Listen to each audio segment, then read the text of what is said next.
finished reading Manacled, and I can tell you now that is one of the darkest books that I have read this year. And for those who don't know, Manacled is the darker version of Harry Potter mixed with Handmaid's Tales. And if you've seen Handmaid's Tales, then you know you need to check your trigger warnings before picking up this book. And when I say pick up this book, I mean you have to download it or you have to listen to it on Spotify. You cannot go to the store and go buy this book. This is a fan fiction book.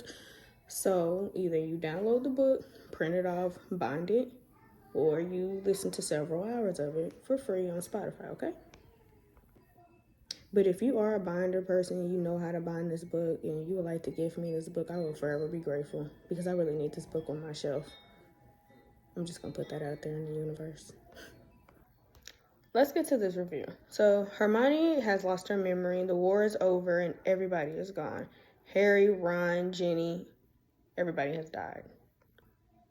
She is now placed with Draco Malfoy to produce an heir, a magical heir for the family because, like I said, they're treating it like Handmaid's Tale, so she needs to produce an heir for him and his wife. But while she's there, Voldemort and Draco are tasked to figure out why her memories are locked. Like, she doesn't remember anything, so they are trying to unlock these memories to see what secret she really has.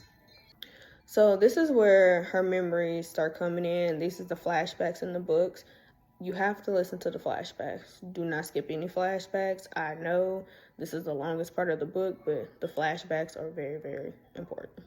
Okay, so I like the interesting dynamic they put between Ron, Harry, and Hermione because it made Hermione be a little bit more of an outcast between the two of them. She wanted to use dark magic, and you know Harry's against dark magic. But she's like, I feel like this is a way to defeat Baltimore, and Harry was like, no, I'm good. And she actually did kind of use it at one point, and they were just highly upset. But she's a healer.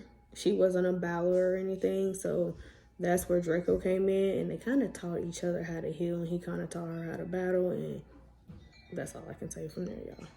I really felt like Draco was doing what he needed to do on his end, and Hermione would kind of counteract it in a way because she didn't want to be seen as weak, so she would just take the initiative to just do a lot of stuff. And I'm like, if you just listen, you would stop making this so much harder on everybody else around y'all. But she's that kind of headstrong person, so it was really kind of hard for her to be like, you're not just going to be the only one making decisions for me. My mouth was wide open when I put the memories together because all that time he knew.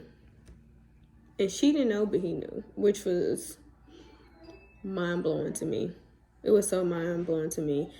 This really was a beautiful love story at the end of it all, through all the crying, through all the anxiety, through all the depression, because you're going to go through all that reading this book. It was a really well-written book. And since I'm now in my Dramonie fan fiction era, I have found a list of books that pertain nothing but Draco and Hermione just being in love with each other, just in different types of stories and backgrounds, and I'm going to make my way down. If you are looking for spice in this book, just don't. There is no spice in this book. I mean, it is what it is in the book, but it's a level 1, to be honest. After reading this book, Draco has gained a huge fan out of me. I didn't like Draco at first, but I love Draco now. I love older Draco, the Death Eater Draco.